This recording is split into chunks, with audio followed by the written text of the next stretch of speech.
Mina bengikhona ngihleli la ekhaya besihleli sonke nje. Kwafika umamkhulu bengabo past 8. Emva kwafika umamkhulu bese kuqhamuka yena nomalume. Bafike bahlala phansi uma esimbuza ukuthi nginiphakele yini. Avedana athule nathi umalume ungasiphakela ngani. Uma esuka uma abaphakela umamkhulu nomalume. Athule nje bese embuza umamkhulu athi mla usunjani so right yini. Ngoba evikini bethi ubona abantu bayamkitaza. Wathi ake niphume endabeni zami.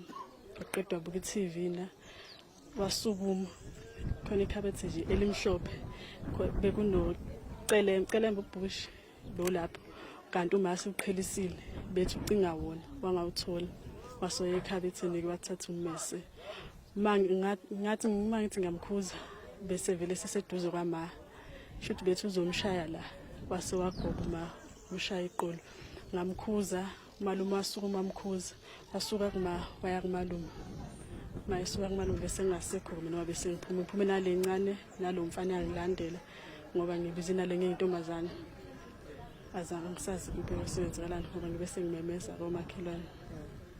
Ubhuti mhlambe unenkinga anayo khona ama case engike namvulela khona iyaqala ukwenzakala lento le la ekhaya. Akhona ama case abawavulile abanye nala ekhaya bakavulela kudala kodwa amanye adevulelwa nobuvulelwe yakanomane bese kuba yosiswami kamhlanga. Ubhuti mhlambe bekanenkinga eniyaziyo yotshwala noma yeidakamiso besikhuluma noma usitshela ukuthi bekanokuthatha idakamiso notshwala bekephuza ngolwazi lakho ubona ngathi lento eyenzekile yenzise yiloko. Idakamiso nangazi kodwa utshwala bephuza ngoba ade kwenzile bengaphuzile wabehleli kagogo banyuka nje nomalume uthi uzoshunqiselwa ngoba beshunqiselwa vele intambama mayithi ubona abantu bese samshunqisela kube ngcono ke azange sashunqiselwa ke.